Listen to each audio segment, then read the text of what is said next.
सबमिशनची date 2 दिवसावर आली म्हणलं आता तर मनावर घ्यावं लागते सबमिशनचं. त्यानंतर ना आमचा प्रोजेक्ट आहे, नाव तुम्हाला थोड्या वेळात सांगतो. त्यानंतर म्हणलं आता ग्राफ तर काढून झाले, हे DAPSL लागतंय. तर फाईल घेतली आणि गेलो. तर आता बघतो तर काय सोम्याचा प्रोजेक्ट झाला आहे, तर संख्या पण त्यांच्यासोबतच आहे. मग ही प्रज्वलचा प्रोजेक्ट आहे, नाव मला माहीत नाही, तुम्हाला नंतर सांगतो. तर सगळा केअर कचराच झाला हो.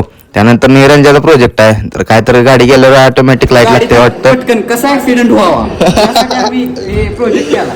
तर असं काय नाही आमच्या प्रोजेक्टचं नाव. तर आमचं प्रोजेक्ट आहे लाईट ऑफ सोर्स एनर्जी असंच काय तर आहे, मला पण नाही लक्षात आता. मग काय त्यानंतर बघतो तर काय लायब्ररीमध्ये नवीन इकून आवाज एक प्राणी आला आहे, म्हणजे रोबोट केला भावाने, 1 नंबर केलता. गाणी वगैरे ऑटोमॅटिक लागतात म्हणजे सांगितलं. त्यानंतर नाही लॉनमध्ये येऊन बघतो तर काय रिव्हर क्लिनिंग मशीन आहे, 1 नंबर केली ती भावानं. म्हणलं आता सगळं बघून झालं, सबमिशन करावं, माझं संख्याच राहिले. त्यानंतर सबमिशन वगैरे करून गेलो घरी. मग काय जाता जाता संख्यानं आपली आणलेली रेडर गाडीत आहे मित्राची, त्यानंतर घेऊन गेलो. मी आपली स्कूटी घेतली मित्राची. मग काय जाता जाता म्हणलं सोयरीवर जायला लागतंय भावाकडे, त्याला भेटून आलो घरी.